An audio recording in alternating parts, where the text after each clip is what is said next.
my dear student. So today I am going to discuss the remaining portions of chapter 4 part 1, that is why psychology is called the science of behavior or study of behavior, and what is the relationship between education and psychology. Only two topic of this chapter is left. So first our question is why psychology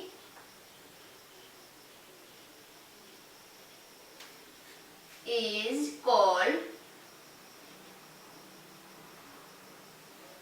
the science of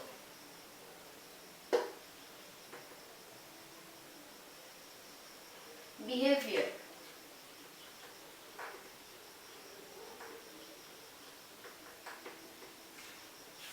okay, so last class में हम लोग को मिला था कि psychology का जो meaning है वो लास्ट तक कौन सा एक्सेप्ट किया गया था कि psychology the science of behaviour और स्टडी ऑफ बिहेवियर. सो हम लोगों का क्वेश्चन है कि ये साइकोलॉजी को ये जो साइंस ऑफ बिहेवियर और स्टडी ऑफ बिहेवियर बोला गया और ये एक्सेप्टेबल क्यों हुआ और इसको क्यों हम लोग बोल सकते हैं कि इसका मतलब है साइंस ऑफ बिहेवियर. ओके, सो हम लोगों को क्या मिला था, साइकोलॉजी क्या स्टडी करता है. Psychology studies the conscious and unconscious mind of an individual. तो साइकोलॉजी क्या करता है, हम लोग का अनकॉन्शियस एंड सबकॉन्शियस ये जो तीन पार्ट है, कॉन्शियस अनकॉन्शियस एंड सबकॉन्शियस, तो साइकोलॉजी क्या करता है, ये तीनों के बारे में स्टडी करता है. क्योंकि जब भी हम लोग बोलते हैं कि बिहेवियर, हम लोग का बिहेवियर मतलब क्या है, बिहेवियर मतलब हम लोगों का जो भी एक्सपीरियंसेस है, जो भी फीलिंग्स है, उसको एक्सप्रेस करना. हम लोगों का जो भी एक्सटर्नल एक्सप्रेशंस है वो है हम लोगों का बिहेवियर. सपोज तुम लोग बोलते हो कि सपोज बोल रहे हो कि ये मैम का बिहेवियर अच्छा नहीं है, मैम रूड है, या मैम का बिहेवियर अच्छा है, जो भी बोल सकते हो. तो तुम लोग क्यों बोल रहे हो कि मैं खुद को कैसे प्रेजेंट कर रही हूँ तुम लोग के सामने, मेरा बाहर का जो एक्सप्रेशन है, मैं तुम लोगों के साथ कैसे बात कर रही हूँ, कैसे पढ़ा रही हूँ, क्या कर रही हूँ, कैसे अपना वो एक्सप्रेस कर रही है खुद को, वो सारा देख के हम लोग क्या बोलते हैं, एक इंडिविजुअल का बिहेवियर हम लोग बोलते हैं कि इसका बिहेवियर ऐसा है. तो ये जो मेरा जो बिहेवियर है, मैं बाहर जो एक्सप्रेस कर रही हूँ खुद को, ये कैसे कर पा रही हूँ कि मेरा माइंड में जो भी चल रहा है, मेरा मन में जो भी चल रहा है, उसके हिसाब से मैं क्या करती हूँ, हम लोग खुद को एक्सप्रेस करते हैं. हम लोग के माइंड में जो भी होता है, माइंड का कुछ भी पार्ट, कॉन्शियस अनकॉन्शियस सबकॉन्शियस, जो भी पार्ट काम कर रहा है, मतलब जो भी पार्ट से कुछ भी हम लोग सोच रहे हैं माइंड में, उसको ही हम लोग एक्सप्रेस करते हैं. और उसी एक्सप्रेशन को देख के हम लोग क्या करते हैं, एक इंडिविजुअल का बिहेवियर देख पाते हैं, या हम लोग समझते हैं कि किसका बिहेवियर क्या है. तो साइकोलॉजी क्या है, ये जो बिहेवियर है, मतलब हम लोग का जो अनकॉन्शियस, सबकॉन्शियस और कॉन्शियस माइंड है, ये तीनों के बारे में स्टडी करता है. तो हम लोग क्या बोल सकते हैं कि साइकोलॉजी क्या करता है, बिहेवियर के बारे में स्टडी करता है. ओके, क्योंकि हम लोग का बिहेवियर ही है ये तीनों माइंड का एक्टिविटी. सपोज यहाँ पे हम लोग बोल सकते हैं, बिहेवियर बोलते हैं, हम लोग बोल सकते हैं कि हम लोग का जो मोटर एक्टिविटीज है या फिजिकल एक्टिविटीज में हम लोग का होता है कोई भी motor activities like running, jumping, walking, कुछ भी हम लोग का जो भी फिजिकल एक्टिविटीज होता है, वो सारा क्या होता है, बिहेवियर में इंक्लूड हो जाता है. ओके, नेक्स्ट हम लोग का इंटेलेक्चुअल एक्टिविटीज या मेंटल एक्टिविटी, जो रीजनिंग हो सकता है, लॉजिकल थिंकिंग हो सकता है, प्रॉब्लम सॉल्विंग हो सकता है, डिसीजन मेकिंग हो सकता है, कुछ भी हम लोग का जो भी मेंटल एक्टिविटीज है, उससे भी हम लोग का बिहेवियर क्या होता है, पता चलता है. हम लोग का जो भी फीलिंग्स है, इसके बाद हम लोग का जो फीलिंग इमोशनल एक्टिविटीज है, मतलब फीलिंग, पेन, प्लेजर, ये सारा फील करना, जो भी फीलिंग्स है हम लोग का उसको एक्सप्रेस करना, तो ये सारा भी क्या होता है, बिहेवियर में इंक्लूड हो जाता है. और यही सबको क्या करता है, पूरा एक साथ जोड़ के एज ए बिहेवियर साइकोलॉजी पूरा ह्यूमन बीइंग को स्टडी करता है. ओके, समझ में आया. मैं फिर से बोल रही हूँ, हम लोगों का बिहेवियर बोलते ही तीन पार्ट इसमें इंक्लूड हो जाता है. एक है फिजिकल एक्टिविटीज,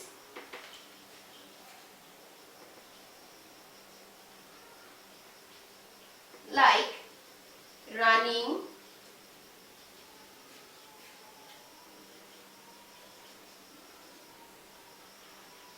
वॉकिंग, जंपिंग, मतलब कोई भी मोटर एक्टिविटीज या फिजिकल एक्टिविटीज जो भी हम लोग करते हैं उससे हम लोग का बिहेवियर पता चलता है, इसीलिए बोला गया कि बिहेवियर बोलते ही ये फिजिकल एक्टिविटीज, इसमें बिहेवियर में ये सारे इंक्लूड हो जाता है। नेक्स्ट हम लोग का मेंटल एक्टिविटीज। मेंटल एक्टिविटीज में हम लोग का क्या आता है, रीजनिंग, लॉजिकल थिंकिंग,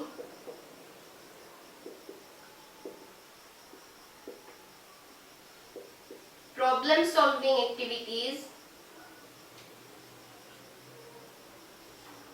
एटसेट्रा। और हम लोग का जो इमोशनल एक्टिविटीज है,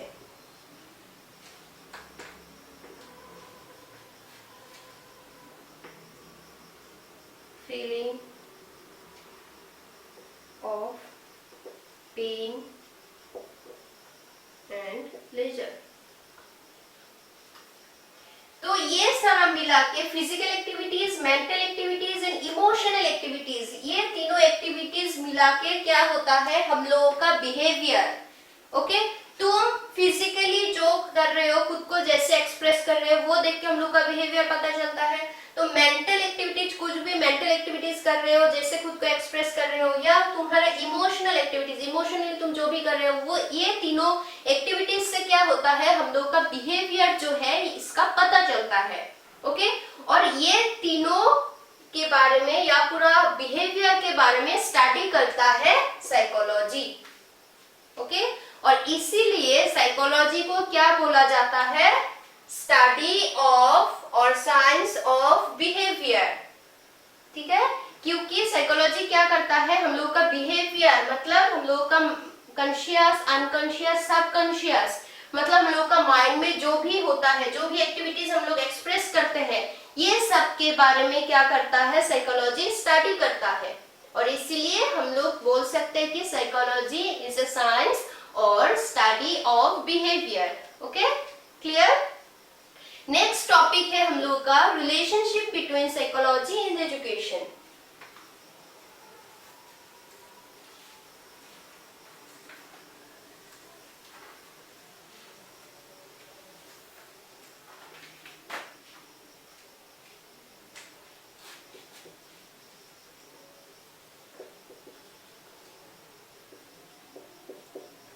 Relationship between psychology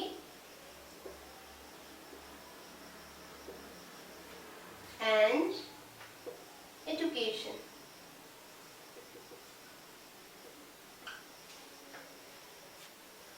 तो साइकोलॉजी एंड एजुकेशन के बीच क्या रिलेशन है, तो एजुकेशन और साइकोलॉजी दोनों थोड़ा डिफरेंट है क्योंकि दोनों का एम्स एंड ऑब्जेक्टिव्स अलग है, सेपरेट है। ओके, दोनों में इतना रिलेशन नहीं है।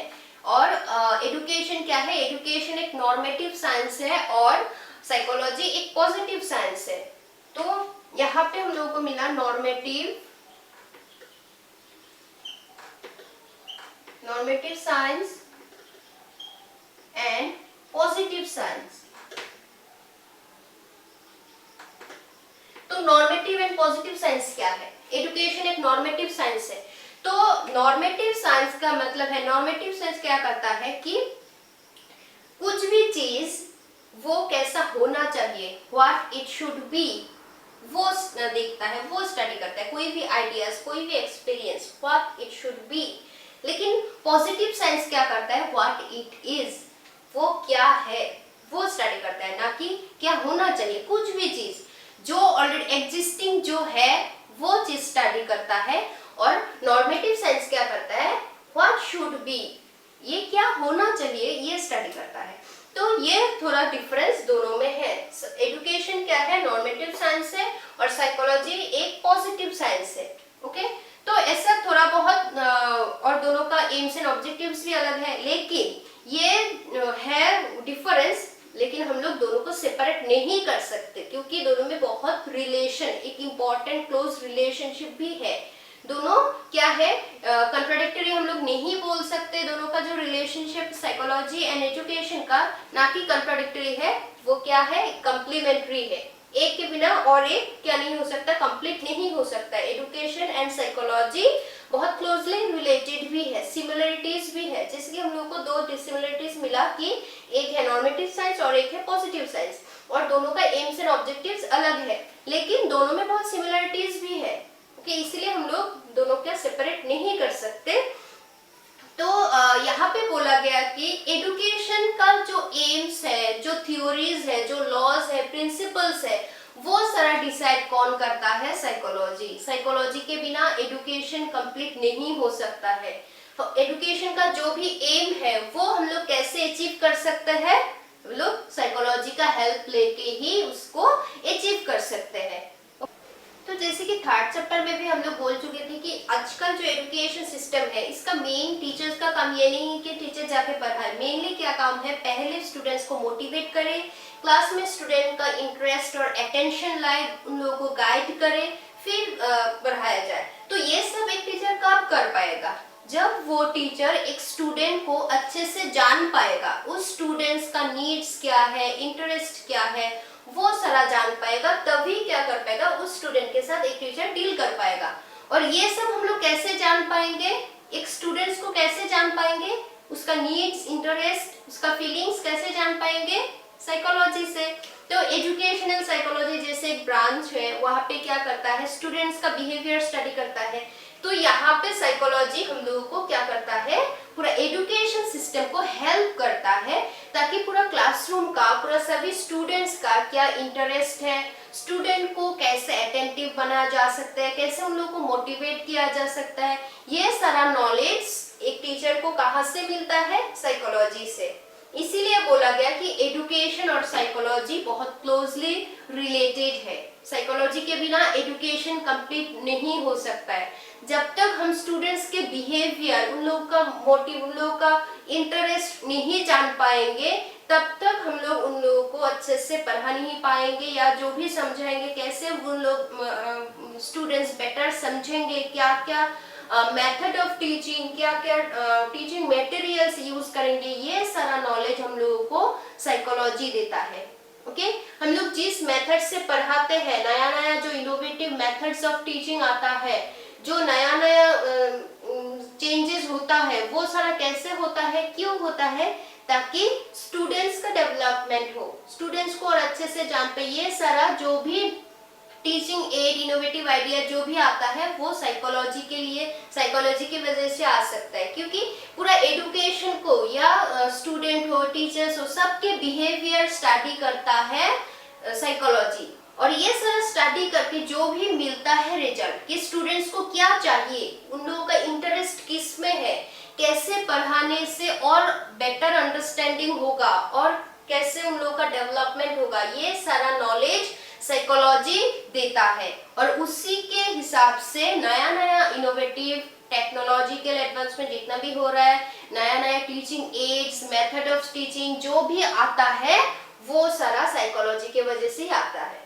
ओके, तो मैं एक एग्जांपल देती हूँ। जैसे कि पहले टीचिंग एड बोलते ही हम लोग का मेन कॉमन जो था, आजकल भी है, ये चॉक, डस्टर और चार्ट, ये सारा। ओके, लेकिन जब क्या हुआ, टेक्नोलॉजी का एडवांसमेंट हुआ, तब देखा गया कि स्टूडेंट उस सब चीजों में ज्यादा इंटरेस्टेड है, जैसे कि मोबाइल फोन या कोई भी टेक्नोलॉजी रिलेटेड कंप्यूटर, लैपटॉप, ये सब से स्टूडेंट ज्यादा अटैच रहता है। इसीलिए ये जो साइकोलॉजी है, स्टूडेंट्स का साइकोलॉजी, उन लोगों का जो इंटरेस्ट, नीड्स है, कि टेक्नोलॉजी एडवांसमेंट के साथ साथ स्टूडेंट्स का नीड्स भी चेंज हो गया।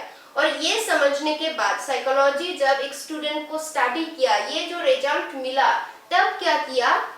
मेथड ऑफ टीचिंग में प्रोजेक्टर लाया गया, स्लाइड शो से हम लोग कभी कभी पढ़ाते हैं, उसमें प्रोजेक्टर आया, स्मार्ट क्लास का आइडिया आया।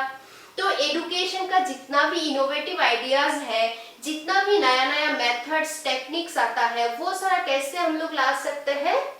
साइकोलॉजी के बिना। जब एजुकेशन साइकोलॉजी स्टूडेंट्स का बिहेवियर स्टडी कर सकता है, तो हम लोग क्या कर सकते हैं? ऐसा नया नया आइडियाज और भी ला सकते हैं। हम लोग क्लासरूम में पढ़ाने के लिए जो जो नया नया आइडियाज हम लोग खुद से, टीचर्स लोग जो करते हैं, वो हम लोग कैसे कर पाते हैं? क्योंकि स्टूडेंट्स को हम लोग इतने दिनों से डील करते करते, और साइकोलॉजी का जो नॉलेज है, उससे हम लोग को पता चलता है कौन सा स्टूडेंट का मन में क्या है, क्या सोच रहा है, कैसे उन लोग के हम लोग डील कर सकते हैं। सभी स्टूडेंट को हम लोग इक्वली ट्रीट करने से मतलब डील करने से नहीं होता है, हर एक स्टूडेंट अलग अलग होता है। हम लोगों को उस सारा स्टूडेंट्स को समझ के कौन सा स्टूडेंट्स को कैसे ज्यादा समझ में आता है वो सब समझ के पढ़ाया जाता है, और ये सारा नॉलेज हम लोगों को देता है साइकोलॉजी। एक साइकोलॉजी पूरा एजुकेशन को या टीचर्स को हेल्प करता है एक स्टूडेंट का बिहेवियर जानने में। ओके और जब हम लोग स्टूडेंट के बिहेवियर के बारे में जानेंगे, उन लोगों का नीड्स एंड इंटरेस्ट के बारे में जानेंगे, तभी हम लोग क्या कर पाएंगे और अच्छे से पढ़ा पाएंगे, उन लोगों को समझा पाएंगे और एजुकेशन का जो भी एम है वो अचीव कर पाएंगे। कि अब समझ में आया रिलेशन? तो तुम लोगों का बुक में भी होगा ये रिलेशन के बारे में। तो आज का होमवर्क तुम लोगों का होगा what is the relationship between education and psychology and why education is called as the science of behavior or study of behavior। Okay ये तुम लोग वीडियो से भी लिख सकते हो, सुन के खुद से बनाओ, और नहीं तो बुक से भी लिख सकते हो। ओके बहुत ही इजी है ये दो टॉपिक। फर्स्ट हम लोगों को मिला कि एजुकेशन को साइकोलॉजी को साइंस ऑफ बिहेवियर क्यों बोला जाता है, क्योंकि हम लोग का बिहेवियर बोलते ही हम लोग का माइंड का जो कॉन्शियस, अनकॉन्शियस, सबकॉन्शियस तीन पार्ट है, तीनों के बारे में साइकोलॉजी स्टडी करता है। और हम लोग जो भी एक्सप्रेस करते हैं, हम लोग का mind, mental activities, physical activities, emotional activities जो भी हम लोग करते हैं, जो भी सोचते हैं, जो भी एक्सप्रेस करते हैं, वो सारा मिला के होता है हम लोग का बिहेवियर। और साइकोलॉजी हम लोग का बिहेवियर स्टडी करता है, इसीलिए साइकोलॉजी को स्टडी ऑफ बिहेवियर और साइंस ऑफ बिहेवियर बोला जाता है। और रिलेशनशिप में हम लोगों को मिला कि दोनों में थोड़ा डिफरेंसेस है। एजुकेशन एक नॉर्मेटिव साइंस है जो स्टडी करता है कि कुछ चीजें कैसा होना चाहिए। ओके और वो पॉजिटिव साइंस क्या स्टडी करता है, वो चीज कैसा है, एग्जिस्टिंग सिचुएशन कैसा है वो स्टडी करता है। तो दोनों में थोड़ा क्या है डिफरेंसेस है, लेकिन दोनों को हम लोग सेपरेट नहीं कर सकते क्योंकि बहुत क्लोजली रिलेटेड भी है। एजुकेशन का जो भी एम है वो हम लोग अचीव कर सकते हैं साइकोलॉजी के हेल्प से। साइकोलॉजी स्टूडेंट्स का नीड, इंटरेस्ट, ये सारा इंटेलिजेंस ये जानने में टीचर्स को हेल्प करता है, और एजुकेशन का जो भी एम है वो अचीव करने में हेल्प करता है। तो ये सारा होता है हम लोगों का रिलेशनशिप साइकोलॉजी और एजुकेशन का। इसलिए इन दोनों को हम लोग कॉन्ट्राडिक्टरी नहीं बोल सकते, कंप्लीमेंट्री, एक का दूसरा क्या है, कंप्लीमेंट है एक। ओके सेपरेट हम लोग नहीं कर सकते। तो ये गया चैप्टर 4 पार्ट 1 का सारा। यहाँ पे सिर्फ 4 ही टॉपिक है। एक है साइकोलॉजी का मीनिंग, सेकेंड हम लोगों को मिला ब्रांचेस ऑफ साइकोलॉजी। ब्रांचेस में हम लोगों का बहुत सारा है, लेकिन मेनली तुम लोगों को 4 ही टाइप्स चाहिए। एक है educational psychology, clinical psychology, developmental psychology and child psychology. और आज हम लोगों को मिला relationship between psychology and education and why psychology is called the science of behaviour. तो मेनली ये 4 लॉन्ग क्वेश्चंस तुम लोगों को चाहिए 4 पार्ट ए में। कल से हम लोग स्टार्ट करेंगे चैप्टर 4 पार्ट बी। इसका नाम है educational psychology and its significance. तो जैसे कि पार्ट 1 में हम लोगों को एक टाइप मिला था एजुकेशनल साइकोलॉजी, और मैं बोली थी एजुकेशनल साइकोलॉजी बहुत इंपॉर्टेंट है। तो सेकेंड पार्ट सिर्फ एजुकेशनल साइकोलॉजी को लेके ही है। एजुकेशनल साइकोलॉजी में क्या क्या है, क्यों इंपॉर्टेंट है, वो सारा। ओके तो आज के लिए बस इतना ही। अगर समझने में कुछ भी प्रॉब्लम होता है बोलना, और होमवर्क तुम लोग मस्ट सबमिट करना है तुम लोग को। ओके होमवर्क 2 क्वेश्चन है जो आज समझाया गया है। एक है relationship between psychology and education, और एक है why psychology is called as the science of behaviour.